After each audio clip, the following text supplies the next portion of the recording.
Welcome to the Blue Economy Primer, a New Orleans-based podcast where you learn from the experts the practical tools and solution sets that will empower your community to adapt and thrive in a new blue era of rising seas and economic discontinuity.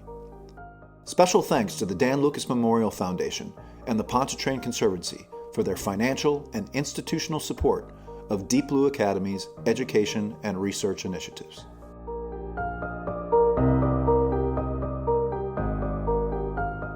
Oceans are our future.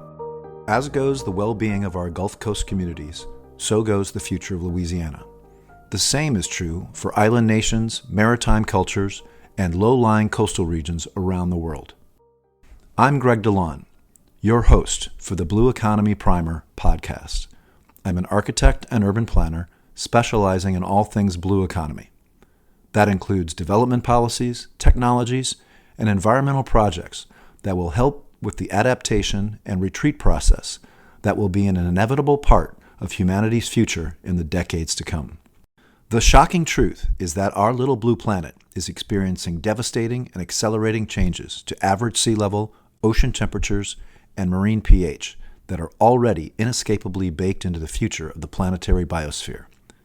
This effectively means that our atmosphere and terrestrial environment will become increasingly hostile to human life for our future generations, even if we were magically able to stop doing damage to the biosphere right now. With each new day, we face mounting challenges from extreme weather cycles, runaway air and water pollution, destruction of aquatic habitats, and collapse of planetary biodiversity. The knock-on effects of these challenges include mass human migrations, the extinction of keystone animal species, natural resource conflicts, and ultimately, government and social instability. The outlook is complicated, but rather than descending into hopelessness, the Blue Economy Primer seeks to offer resources and hope for the future in the form of promising technologies and viable solution sets that can help us adapt to these profound changes to our fragile human habitat. If you're listening to this podcast introduction, then you likely have already developed at least some basic interest in or curiosity about the blue economy and/or maritime-based technologies. Or perhaps you're simply a loyal friend, family member, or colleague of mine who is interested in supporting our work. In any event, it's great to have your attention. Consistent with the United Nations Sustainable Development Goals and disaster risk reduction initiatives, our mission at Deep Blue is to empower at-risk coastal communities all over the world, with a particular focus on policymakers, entrepreneurs, and business leaders in the Louisiana Gulf Coast region, to help these communities build capacity for adaptive response to the escalating realities of climate-induced land loss, flooding, and storm damage. In our first episode, we will meet and talk with local New Orleans and global experts about specific blue technologies, as well as broader approaches for developing innovation ecosystems that support the design, development, deployment, and scaling of critical new technologies and solution sets. About 2.4 billion people, or 40% of global population, lives within 100 kilometers of the coast. So in the coming decades, these solution sets will be critical to preserving the unique cultural identity, lifestyles, and economies of maritime cultures. In Episode 1, New Orleans serial entrepreneur Tim Williamson talks about the process and events that laid the foundations for the vibrant innovation ecosystem that we see in New Orleans today. It takes 40 to 50 years to build an ecosystem. You don't just do it. And an ecosystem isn't just about we need capital. An ecosystem is a comprehensive network of interconnected systems that work together to identify and support and retain entrepreneurial talent. And it's not just we need incubators or we need capital. It's a culture shift. It's a mindset. How do you change, in this case, a 300-year-old city that became complacent and insular? It's not about funding startups. It's about changing how we think about ourselves and changing a culture of insularity to openness and a culture from what if it fails to what if it works.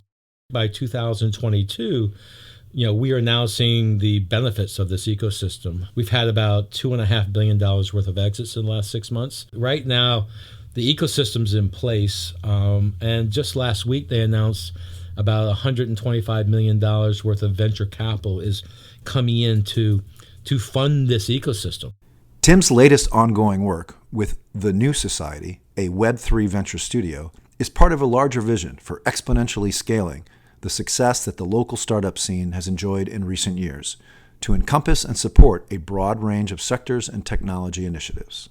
So the idea that New Orleans is a wonderful city, I love it more than anything, but could New Orleans be a model city for how communities connect and sustain themselves? And I think it's possible, and that's the journey we're on, is how do we take the 20 years of building the ecosystem, now the next 20 years of applying that skill in the network to do a bigger cause of creating a sustainable city. We think that Web3 or technology has the ability to unleash our creativity. So globally, if we all agree by 2025 or 2030 that New Orleans will be going through a golden age of creativity, where we're taking our best ideas, connecting it to new capital, and connecting it to a broader community. But people will look at New Orleans not as a place of crime and corruption or potholes. Oh my gosh, look at the innovation coming out of that community.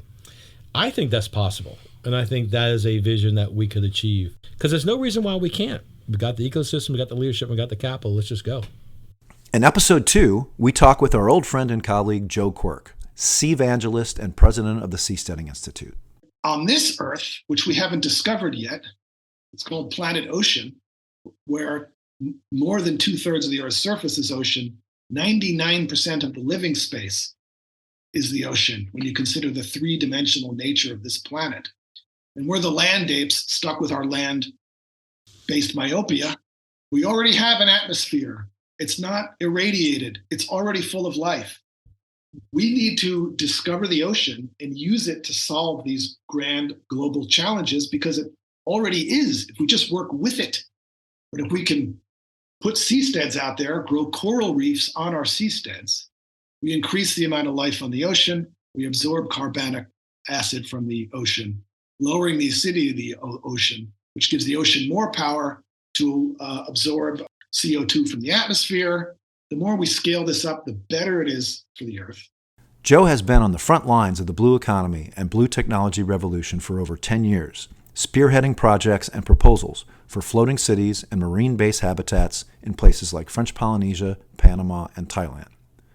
Joe's best-selling book, Seasteading, and his work as a spokesperson and advocate for regenerative marine infrastructure has inspired aquapreneurs around the world, myself included, to dedicate their careers and lives to improving our human relationship with our marine environments. Meanwhile, New Orleans could start floating if we push forward these technologies. You want to move on from fossil fuels, I recommend each individual home has its own solar panels, its own wave energy generation technologies, its own ocean thermal energy conversion technologies. We could move our land farms to the ocean, give the land farms back to the songbirds. We could start powering civilization with completely renewable technologies in small steps over time, one house at a time, where we don't have to make a grand decision from the top down. Solve it on the ocean. In episode 3, we visit with the CEO of Gulf Wind Technology, James Martin, a brilliant and dynamic engineer from the Isle of Wight, who is boldly leading a complex mission to rapidly scale deployment of renewable energy wind turbines on the Gulf of Mexico. There was a recent Department of Energy study that showed actually 19 states in the US have enough wind capacity to fuel all of their electricity demands. So you've got this amazing resource. In fact, for our region, for Louisiana, there's 7 times more power in offshore wind than we can consume in the whole of Louisiana. So it just shows that potential for offshore wind is there, not without its problem statements like we talked about earlier, but that's what we want to shoot for. It's having an actual limitless energy economy for power. James tells us the story of how he and his team were attracted to Louisiana a decade ago by the opportunity to work shoulder to shoulder with NASA engineers at the New Orleans Michoud complex, which is currently building the rockets that will transport the first woman to the moon. A blade is the size of it used to be the size of a swimming pool, now it's the size of a football field. And it's difficult to handle. So the team at NASA were not fazed by us saying we wanted to build and move and test these giant structures. That was quite novel in its own right. And then you've got the rocket scientists, the expertise, the people that you sat down to, next to at lunchtime, that you're talking about finite element analysis model in engineering or aerodynamics or a new material, and they can relate to it. They're like, wind's good, but it's not rocket science, like so. But it's they're a friendly bunch. These giant banks of computer that were up in Langley, at the NASA space there. So when you're designing a new structural design for a wind turbine blade, you quite often have to run these very complex equations, and those equations might take multiple days, maybe even a week to run. There's a lot of equations. So leveraging that, actually, again, someone we met at NASA, and we had the ability to run these giant equations on these NASA computers, and you could take something that might take a week and do it overnight. It's a big difference when you're trying to get innovation to product fast. It was a good fit. It was something novel. I think something that was driven by Louisiana State. It was a very, and supported by the federal government. And it's still a very strong asset to date in our community in New Orleans. James and his team demonstrate their unique understanding of the import of cultivating innovation ecosystems, with their dedication to mentoring local K-12 students through vocational outreach and internship programs, as well as their systems-level cooperation with regional economic development groups like G&O Inc.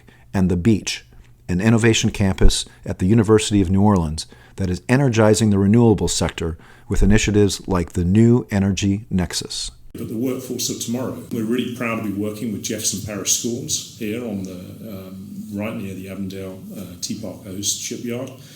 And these are K through 12, kids that want to get their first engagement in engineering, in technology, in renewables, partnering up to help them with the STEM programs, the STEM clubs, having a mentor in those early stages of working out what they want to work in, whether it's going into an apprenticeship with companies in the energy industry, or whether it's going on to one of the colleges, the aforementioned colleges, or indeed going on and choosing the right path that works for them in the university space, and then knowing that there's something back here in Louisiana, even in New Orleans and the greater New Orleans region, where you've got this kind of technology, energy, sustainable infrastructure built around the blue economy, which is all about what we're all about here. In episode 4, Italian engineer and physicist Esme Fantozzi explains the critical importance, impacts, and process of global energy transition, drawing on her decades of energy sector experience in supply chain, operational excellence, and renewable energy transformations. I really focus my own work on energy transition leadership. And I see leadership as really a few fundamental building blocks. You assess what you have, you form a vision for the future, you build that future, and you bring everyone along. That's what we need throughout the energy transition. This ability, as we had in so many other areas, of acting, of assessing without fear, making plan, bring them to action, and bring people around. You're talking about designing things that will provide value, jobs, career, food, energy. And by the way, by design, don't waste. They don't waste energy. They don't cost energy. They don't waste material. They don't further mine the natural environment.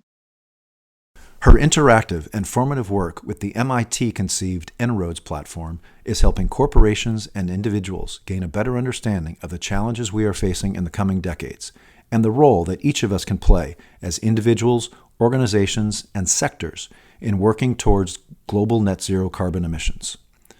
Yes, the work is daunting, but the opportunities are also enormous. And without a Planet B, we are already way behind the ball in the process of establishing an adaptive, regenerative relationship with this fragile, water-based biosphere that we call planet Earth.